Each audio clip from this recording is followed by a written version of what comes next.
Ama kwa hakika utakaposikia jina Ibrahim Traore, basi jina lake ni fupi lakini mambo yake ni makubwa sana. Ni jina fulani hivi simple kulitamka, lakini makubwa ambayo anayafanya ndiyo yanatia uzito wa jina hili. Jina la Traore hivi sasa duniani limekuwa likizungumzwa katika nyanja tofauti tofauti kwa makubwa ambayo amekuwa akiyafanya. Na hasa katika hii ziara yake ambayo ameweza kutembelea nchi ya Urusi, mapokezi na msafara mkubwa ulioongozana naye, basi utajua kwamba huyu mwamba hivi sasa ni kiumbe chenye thamani, anaheshimika na mwenye kuzungumzwa mno katika peji pamoja na vituo mbalimbali vya habari duniani. Kila kona utasikia habari zake, na hivi ndivyo ambavyo wengi wamekuwa wakishangazwa na kijana huyu Ibrahim Traore, ambaye umri wake haulingani kabisa na makubwa ambayo anayafanya. Mwamba ameendelea kudumisha uhuru katika taifa lake na kufanya nchi ya Burkina Faso iingie katika listi ya mataifa ambayo pengine baada ya miaka 5 mpaka 10 ijayo yatakuwa ni mataifa bora duniani kote, si tu barani Afrika.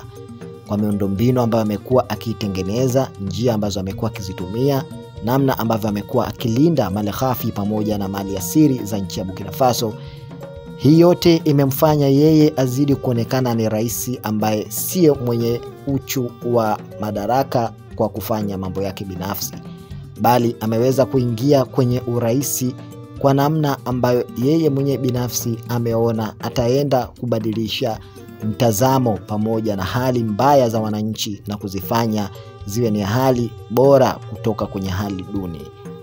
Baada ya Ibrahim Traore kuweza kutua huko Urusi, msafara mkubwa ambao aliongozana nao, kwa hakika uliweza kuashiria jinsi ambavyo huyu mwamba anapendwa kweli kweli. Licha ya kuwa kwenye mazuri hapakosi pia mabaya.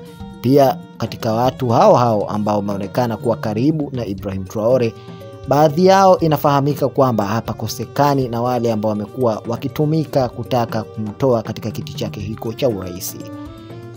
Hapo ndipo ambapo kasumba kubwa inaibuka. Hivyo basi Traore ndio maana amekuwa akitumia nguvu kubwa kila siku katika uboreshaji wa ulinzi madhubuti kuhakikisha kwamba hapata kuwa na yeyote yule msaliti atakayefanikiwa kupenya na kuweza kutoa siri na kusababisha Ibrahim Traore kuweza kutoka kwenye kiti chake hiko.